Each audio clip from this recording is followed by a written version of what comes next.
Al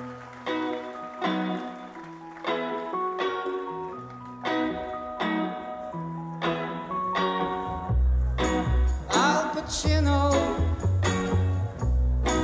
loves his Brando,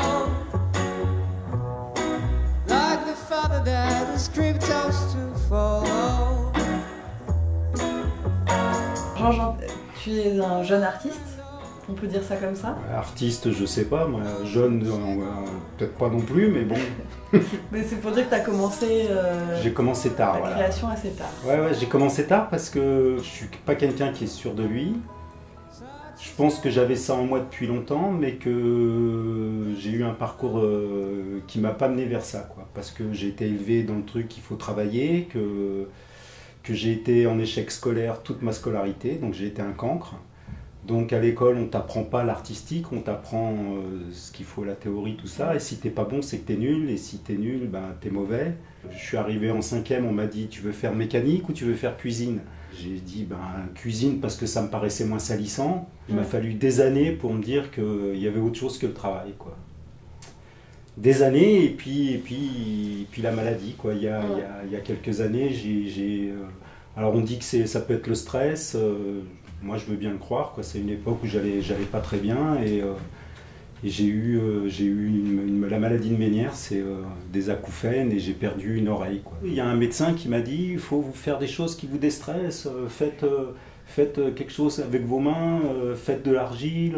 Et je me suis rendu compte que j'étais capable de faire d'autres choses. Alors au début, c'était des petites choses, ça ressemblait pas à grand chose, quoi.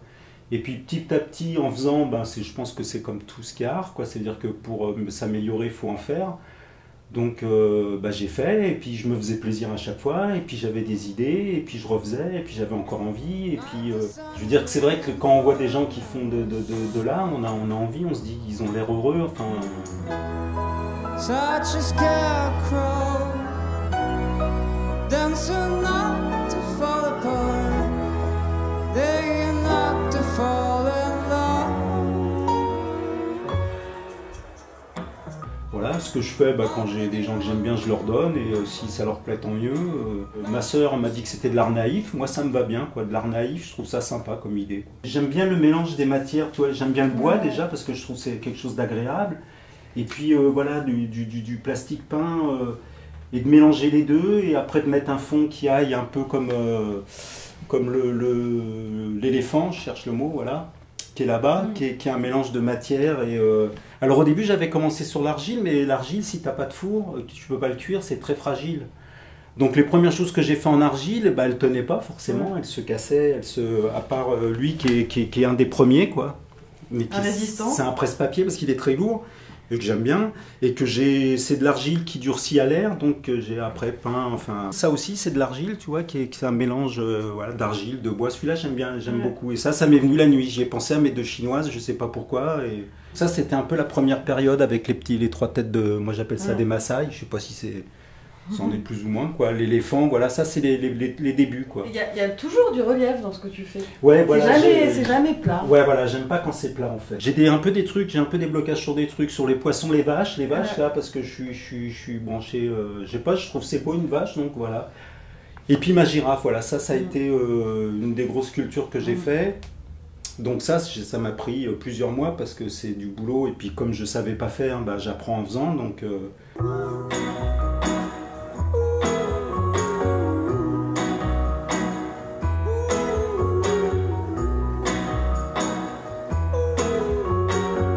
Est-ce que tu cherches pas une extravagance dans ta création que tu t'es peut-être jamais autorisé dans ta vie, et voilà, d'exprimer une certaine folie, un certain lâcher-prise dans ce que tu fais? Oui, je pense que c'est une autre partie de moi, quoi, qui était... Parce que l'autre partie, c'est ma partie formatée, mais comme plein de gens, on est formaté, on nous dit, il va falloir que tu travailles de tel âge à tel âge et tout.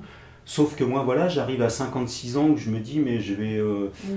y a des gens qui sont pas loin de mon âge autour de moi qui meurent d'un cancer, d'une connerie, d'un machin. Et je me dis, ça serait trop con de mourir sans se faire plaisir avant. Donc, c'est vrai que le travail, là, j'ai complètement lâché, quoi. Alors, je travaille, hein, je fais de l'intérim, il n'y a pas de souci, je bosse. Mais voilà, quoi. Mon épanouissement, moi, il n'a jamais été dans le travail. L'avantage aussi, c'est que je le fais pas pour manger, quoi. Enfin, c'est pas... J'attends pas après ça pour manger, donc j'ai pas une pression, quoi. Quand j'ai envie, je fais. Quand j'ai pas envie, je fais pas. Et voilà. T'as une liberté totale, en fait. Voilà. Dans... Par contre, pour arriver à faire, faut effectivement pas que je travaille. Parce que comme je suis cuisinier, que c'est un métier qui est dur, qu'on se rend pas bien compte, mais c'est un métier qui est très physique, quoi, et qui est très fatigant, quoi. C'est-à-dire que quand je rentre du boulot, je suis pas capable de... Faut que j'ai la tête vide et je suis incapable de faire ça, quoi. Donc, faut que j'ai des moments de libre pour y arriver, quoi. Et ça joue sur tes acouphènes? Alors ça joue que je les oublie parce qu'en général, quand je suis au travail, je les entends pas parce qu'il y a trop de bruit pour que je les entende. Si je suis à la maison et que je suis dans le silence, je les entends forcément. Et que si je suis occupé, je les entends pas. Donc effectivement, quand je fais ça, je les entends pas, quoi. Et faut pas que j'y pense, quoi. Là, on en parle, bah du coup, je les entends, quoi. Ah ouais. Ça m'arrive. Là maintenant, les acouphènes, c'est vraiment un truc qui pour moi, c'est.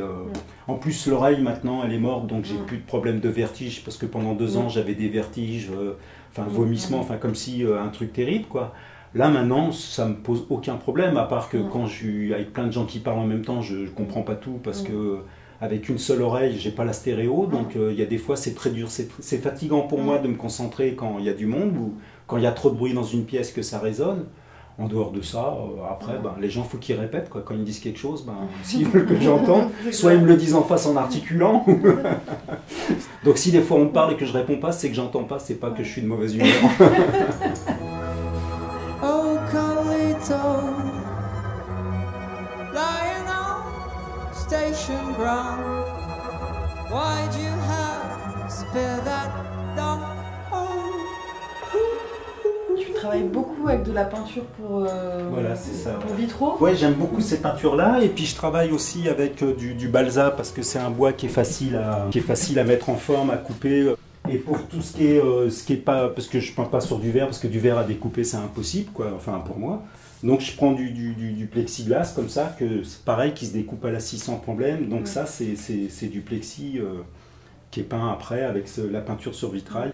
Donc ça c'est le côté réaliste de l'artiste. Ouais. Tu fais des trucs très figuratifs par moments, très représentatifs. Oui, oui. Et puis après, ton côté un peu plus... Oui, mais ça c'est mon côté. Enfin, je suis quelqu'un quand même qui est un peu carré, quoi. Qui est un peu...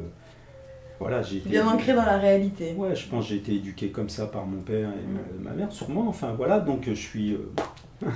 donc ça, pour moi, c'est difficile de sortir de ça. J'y arrive de mieux en mieux, mais c'est pas facile, quoi.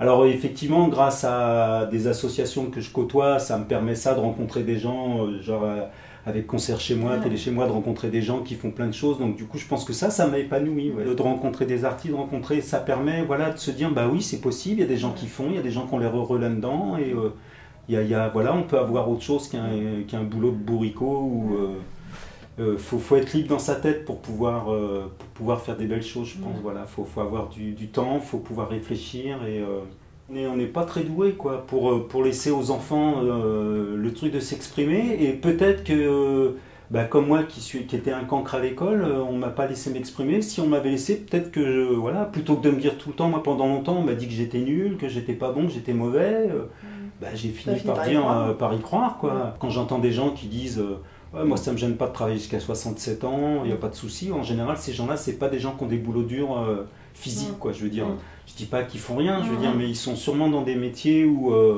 c'est pas le rythme que tu peux avoir en restauration ou dans le bâtiment et tout. Où là, les gens, dis-leur qu'ils vont travailler jusqu'à 67 ans, ils vont tous tomber en arrière, quoi. C'est impossible, sous prétexte qu'on vit plus longtemps. Alors effectivement, il y a des gens qui vivent plus longtemps, mais à mon avis, les gens qui ont des boulots comme moi, ils vivent pas plus longtemps, quoi. Parce qu'on est usé, donc faut arrêter les conneries, quoi. Camarades, luttons.